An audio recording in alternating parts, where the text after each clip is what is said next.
There is a reason why so many people go missing each year and are never heard of again. Despite the resources of entire communities and in some cases even governments, people still have the tendency to vanish without a trace. Ask yourself, do you really believe that some people just vanish out of thin air?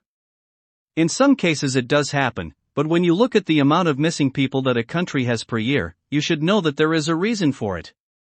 Regardless of what happens to the person, or what kind of behind-the-scenes crimes they commit, the news is all the same. Family man this or charity giver that.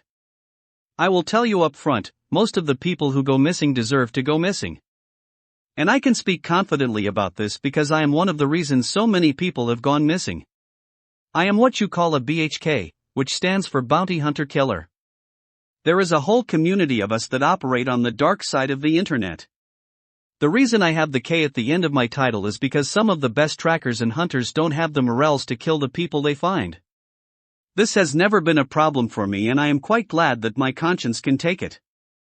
The people who are willing to execute the target get paid significantly more than the ones who plant blackmailable evidence or set up the target for extortion. Oh yes, there are many ways to get rid of a victim once they have had a bounty placed on their head. It is easiest to think of them as prey instead of people. This is because nobody ends up on the hit list unless they have done some unspeakable crime. Most commonly we have child predators, serial killers, or very high-end drug pushers. But occasionally we have a doctor who sells back-alley drugs or a boss who exploited their employees to the point that they pooled their money together for him to meet his demise. All in a day's work, as I suppose. Though I have numerous stories of my killings, which perhaps one day I will share with you, I am here to talk about the recent one. This happened last winter when I got contacted by my manager. For the sake of anonymity, let's just call him Chuck. Chuck is a certified tech whiz who handles all the details and transactions with my payments. I was skeptical about letting someone in who knows about me and what I do, but in time I realized it is the smarter move to have a tech guy on your team. Especially when dealing with the dark web and murder. Vile, my code name, we got a child are ******/killer. Wichita, Kansas. Track him down, get the location of the bodies, waste him, $20,000. Attached to his message was some pictures of a torture setup and the body of a woman whose age I am not going to try and guess. Some serial killers really think posting their photos to the dark web is safe. This particular photo had a white male hand and several identifiable items in the background. It appears someone related to one of the victims had been searching that part of the internet in suspicion that she might show up there. Like I said, no one just goes missing. This case would be pretty straightforward. Chuck would analyze the criminal records of white men in Wichita as well as get the details on the items showing up in the tortured girl's photo. Raid bug spray, a tackle box of lures, in particular largemouth bass, and a few disposable vapes. This would be a cakewalk for Chuck. I'm game. I can be in the area by the weekend. Hack security cameras and see if you can get a car that at one point or another visited a fishing shop, hardware store, and tobacco store. Let me know what you find. I was greeted with a response immediately. Knowing Chuck, this wasn't all that strange. He probably wouldn't have contacted me if he hadn't already found something.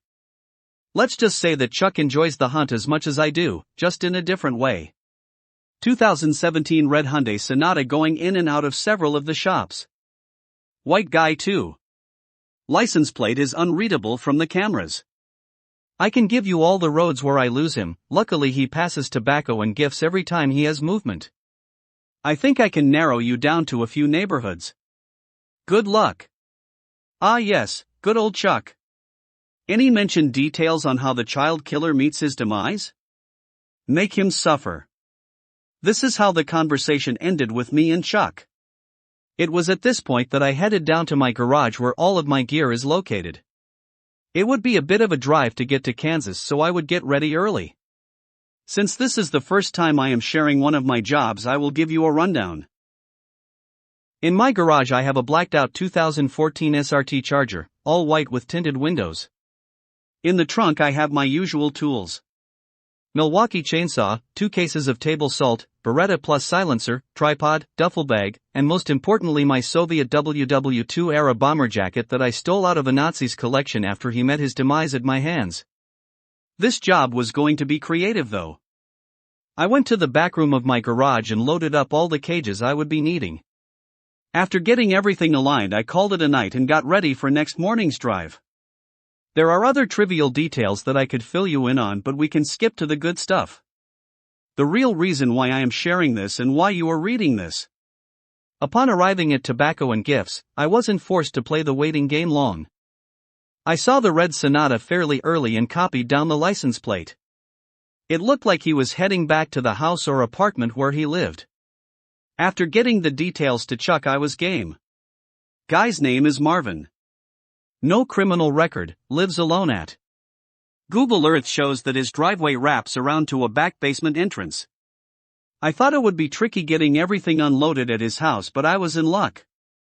After parking in the street, I only had to wait 6 hours until Marvin took a hike and left. This gave me plenty of time to pull my car around back, break into the back door, which did in fact lead to a basement, and unpack my things before returning to my car and moving it out of sight. Once that was all done, it was going to be the waiting game. I was able to get familiar with the surrounding of Marvin's basement and torture chamber. Except this time, it would be him. Run-down pornography posters hung from the walls.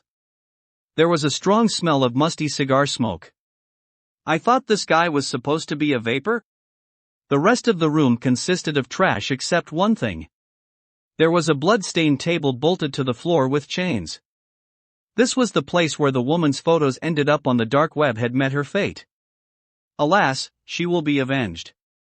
I'll tell you this. Marvin was a bitch. When we walked downstairs face first into the end of my Beretta, he pissed himself and broke down. I didn't need to lecture him very long for him to lay on his table. Look, Marvin, I am not going to hurt you. I know what you did, and no police get involved if you do what I say. I need you on the table and chained so you don't try anything. No, I promise I won't hurt you.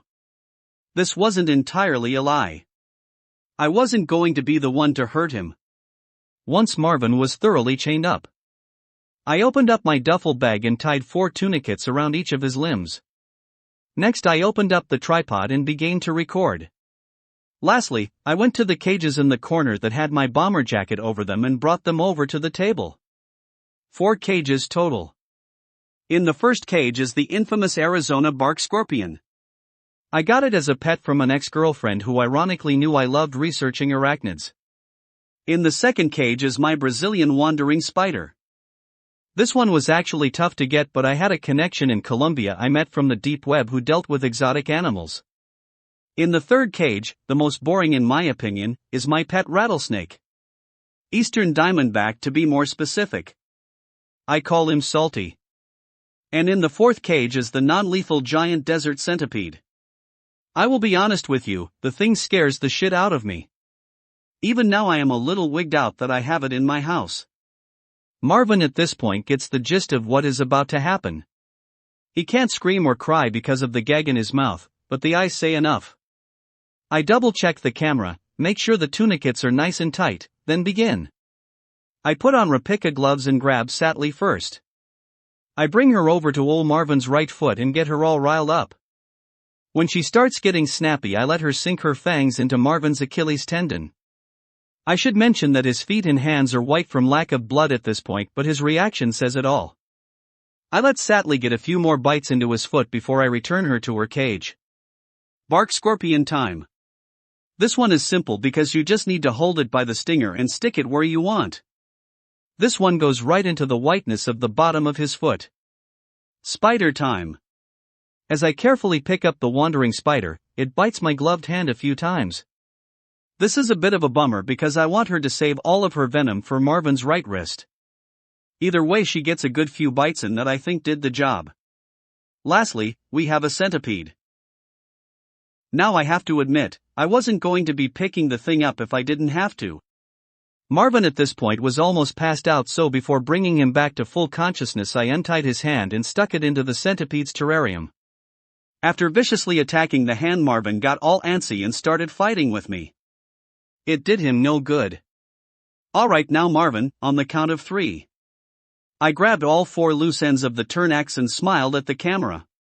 1, 2, 3 snap. All at once 4 different types of venom, 3 lethal, shot into Marvin's bloodstream. I walked over to the camera and got his reaction. Realistically, only the first 10 minutes were entertaining. Back and forth Marvin twitched at his spine like he was stretching to do gymnastics. He was fighting his restraints, biting at his lips, and making a kind of screeching noise. Marvin took a while to kick the can. When I walked out of that basement to fetch the car, it was now daylight. I sent Chuck a quick message. "Oh my, that boy is dead." He responded. "Money in that bank." Fast forward again and Marvin didn't even make the news. His death was completely unremarkable to public attention. Something that you find out all about when you are in this field long enough. Some people dying just doesn't bother anyone. No one cares. And even if they did run his strange deaths, no one would remember after a few days. At least none that didn't know him. I had also completely forgotten to get the girls' burial locations. Oh well. You see, I don't do this for justice. I don't even do this for a paycheck. I do this job because I am completely vile and my bloodlust just can't be contained. Even though this is just my first murder I am sharing with you, there are a few lessons to be taken away from this. 1. I am a total psychopath. 2. I make my victims' pain sharp and deep. And 3. Feel free to commit crimes and fuck people over. Just make sure that you do not end up on my list of potential bounties.